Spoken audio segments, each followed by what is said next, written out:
both for being here. I am so excited about this film. Congratulations to both of you. Thank you. Jay, I've been such a fan of your work for such a long time. You've been at the forefront of independent film, true character-driven stories.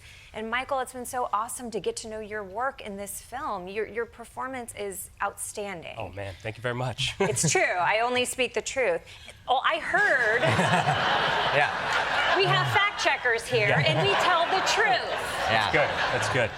For legal reasons. Correct. Absolutely. Refer to the first act. No, but I heard that the two of you started your collaboration from a DM. On Bumble. Yeah, he was director looking for actor. And it was on Instagram. Private audition, I think it was. Exactly, yeah. But yeah, no, I saw that Jay Duplass followed me because I was putting up, crazy comedy videos, like Buffalo Bill talking to his Alexa. It was like, Alexa, where can I buy skin? And then Alexa would respond back being like, you can get skincare products at. I'm like, no, human skin. And that's Jay Duplass's humor. And I saw that he followed me, and I was like, this is the coolest thing in the world. And I took my shot one day. I was trying to make this thing, and I'm like, I'm just going to DM him, tell him how much of a fan I am, and then see if he can help me. And then he made a boy wait. It took 6 months to get back to him. Wow. Guys, I'm 52 years old. I didn't know what a DM was. I thought it was for sex. I really thought, I was just like, what is that? I don't know. But I caught up on the DMs, and I saw this guy, and we started hanging out. Yeah, he invited me over his house immediately. And I was like, I was doing Buffalo Bill impersonations, and you want a stranger to come over your house? Okay. But the trick is he showed up at my house, and I saw him get out of his car completely shirtless, wafting his sweaty body with a towel.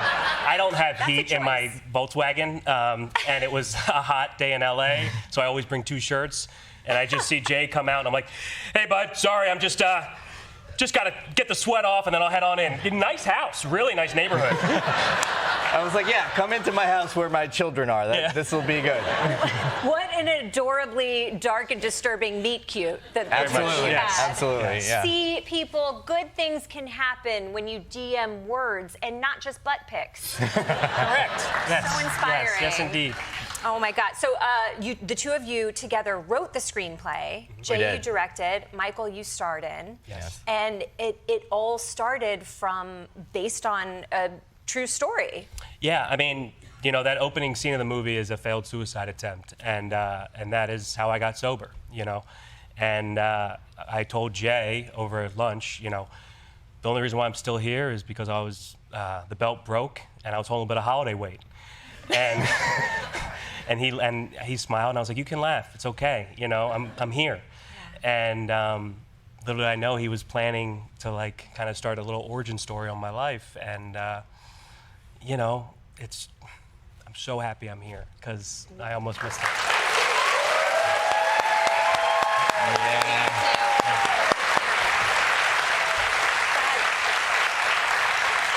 How was that for you diving into the character when it's so close to home, going back to that period of time? How did it feel cathartic to be able to channel it into your performance? Oh yeah, I mean, it was really like that opening scene we did a couple times. And I think it was the stunt coordinator. He was like, what kind of idiot couldn't kill himself? And I'm like, this guy, right here. Couldn't figure it out. He did not know the origin story. Didn't get the memo. Yeah, Didn't get the memo. Didn't know. Yeah. But, I think since I've worked through that time in my life and have been able to, clean up the wreckage of my past and all that stuff and, just my side of the street and was able to, it was really cathartic because I was finally doing my art in a way that he finally took a chance on me, and it was the coolest thing. And you were able to turn the toughest moment of your life into kind of one of the best things that's happened. Truly, which has been amazing. Yeah.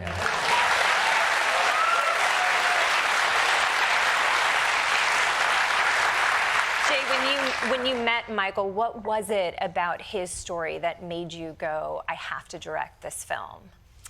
Well, yeah, it did start on Instagram. I was watching him dance and prance across my computer screen and just enjoying him. I was started to get to know him a little bit, and I was like, this is the most gentle, sensitive man trapped inside the body of a 1978 Chicago Bears linebacker. You know what I mean? I was like, I have not seen this before. He told me he was alive because he was holding a little bit of holiday weight. And also that the first 6 months of getting sober, you know, he was convinced that he would never be funny again. And that actually wasn't true. So, you know, all those elements just got me brewing a story inside that was like, this is an original thing. I hadn't made an original movie in 14 years, and I was trying to come back to it.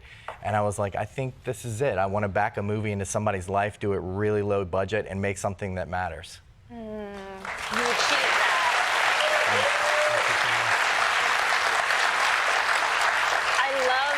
I love the note that you gave Michael, the one piece of direction that you gave him.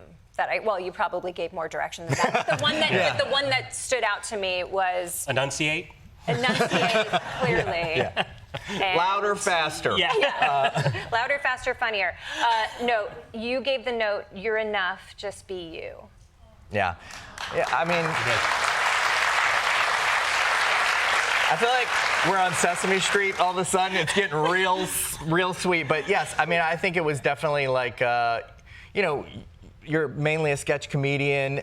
You know, our co-star Liz Larson, she was a musical theater star. Like, we're kind of just going off of instinct and mysticism, kind of making this movie that the three of us really wanted to make. But I think, you know, it is a documentary style realism that we're capturing, and that was kind of the idea, is like, you're enough, do your thing, you are amazing. I want to make this movie because of who you are, so, you know, just be you. Yeah. You bring up Liz Larson, who's fantastic in this movie, and the two of you have such great chemistry. Did you meet each other beforehand? Was there a long rehearsal process before you started filming? No, we literally just met like a couple days before we started. Jay had lunch with her, and you know, they kind of talked about everything but the movie, about her life and where she was in her life, and you know, she kind of felt like, similar to the character of Dee Dee, like, you know, when she'd go to parties, no one even invited her to parties anymore, and that she just felt kind of like not seen anymore. Yeah. And that's very much what Dee Dee's character put in, and we literally didn't have trailers or anything, so we had the Cadillac or the Mercedes, and the Cadillac, similar, didn't have heat.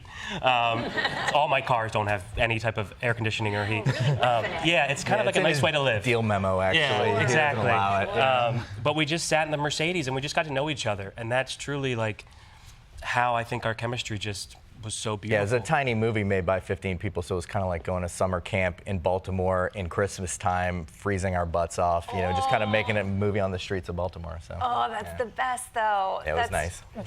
Can I tell you my one scene that really stuck with me was a pivotal scene in the movie, and it's an improv scene. The two of you are doing improv together. Yes. And I will tell you, as someone who did improv for exactly probably 3 people tops would show up to our shows, it was the most accurate depiction of improv that I've ever seen in a movie. It was awkward and cringy and uncomfortable in some parts, but then hilarious.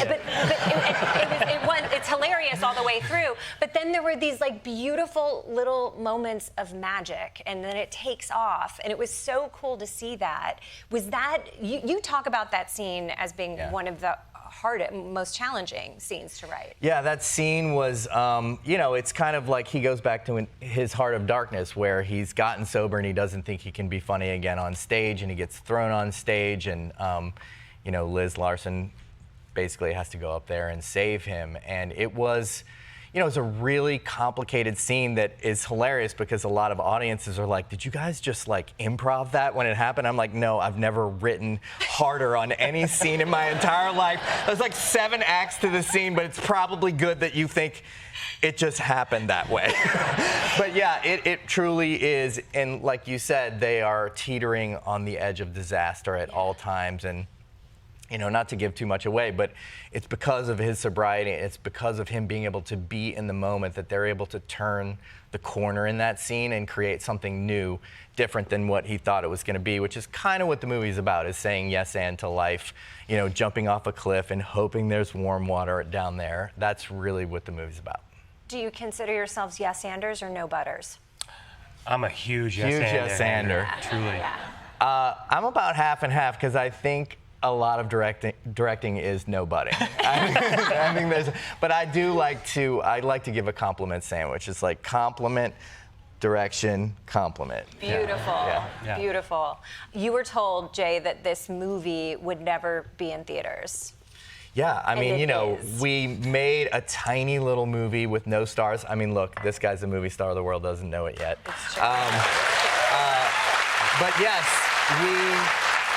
we made a tiny, no-budget movie at the tail end of the pandemic and the strikes when people thought, okay, maybe independent film is dead. But, you know, we followed our hearts. We told the story that we wanted to tell. Nobody was begging us to make a suicide, sobriety, menopause comedy. They weren't banging down our door for that story, but we just did what we wanted to do. You know, we went to South by Southwest. We won the Audience Award. We're in 500 theaters right now, you guys. It's truly insane. It's truly, like, unprecedented. Yeah. Amazing and so deserved.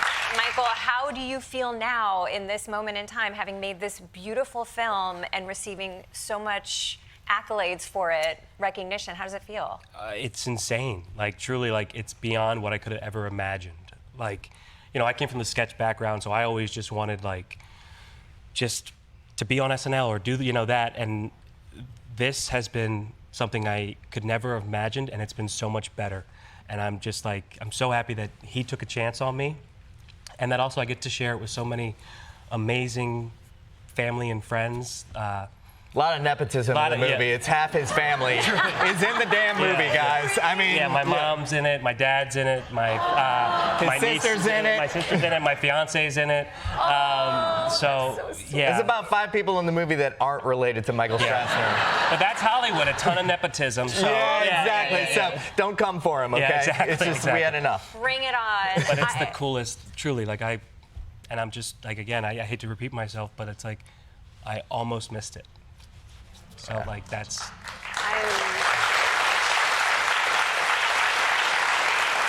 so grateful that you didn't. I'm so grateful that you made this movie. Thank you both Thank you. for keeping independent film alive. Congratulations on all the success. I couldn't be happier Thanks for for having us. Congrats. Thank you so much. Congrats.